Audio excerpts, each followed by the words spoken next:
মারাত্মক দুর্ঘটনা, ভয়ানক রক্তক্ষয়, হাসপাতালে নিয়ে যেতে হলো সুদীপার ছেলেকে। কি ঘটেছে বিস্তারিত থাকছে আজকের এই প্রতিবেদনে।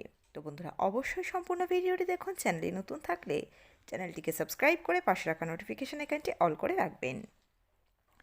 একের পর এক দুর্ঘটনা ঘটে চলেছে সঞ্চালিকা তথা অভিনেত্রী সুদীপা চট্টোপাধ্যায়ের বাড়িতে। কিছুদিন আগে তিনি হারিয়েছেন তার মাকে। এবার কুকুরের কামড়ে ভয়ানক আহত তার একমাত্র ছেলে আদিদেব চট্টোপাধ্যায়। সংবাদ মাধ্যমকে সুদীপা জানিয়েছেন, মঙ্গলবার হঠাৎই বাড়ির পোষ্যের সঙ্গে খেলতে গিয়ে তার কামড় খায় ছোট্ট আদিদেব। ভয়ানক ক্ষতিগ্রস্ত হয় তার পা, গল গল করে রক্ত বের হতে থাকে। আর এক মুহূর্ত দেরি না করে তাকে নিয়ে হাসপাতালে ছোটে তার পরিবার। চিকিৎসকেরা জানান, কামড়ের অভিঘাতে পায়ের 3টি টিস্যু ছিঁড়ে গিয়েছে তার। অস্ত্রোপচারেরও দরকার হতে পারে, যদিও অস্ত্রোপচার করানো হয়নি শেষমেশ। এদিন বুধবার চিকিৎসা করিয়ে বাড়ি ফিরেছে আদিদেব।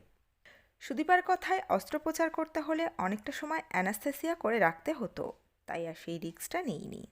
বাড়িতেই থাক, আমার চোখের সামনে। ব্যাস, কাল যখন আদি কামড় খেয়েছে ওর বাবাকে নিয়ে আরেক সমস্যা হয়েছে আমার। সে কি কান্না তার! যাই হোক, সবটা সামলে আপাতত বাড়িতে ফিরেছি। একের পর এক সমস্যার সম্মুখীন হচ্ছেন সুদীপা। গত বছর তার পোষ্যকে হারিয়েছিলেন তিনি। এরপর তার স্বামী অসুস্থ হন, মাও অসুস্থ হন। এই বছর জানুয়ারি মাসে তার মা প্রয়াত হন। এবার ছেলেকে কুকুরে কামড়ালো। সব মিলিয়ে আর যেন পারছেন না সুদীপা।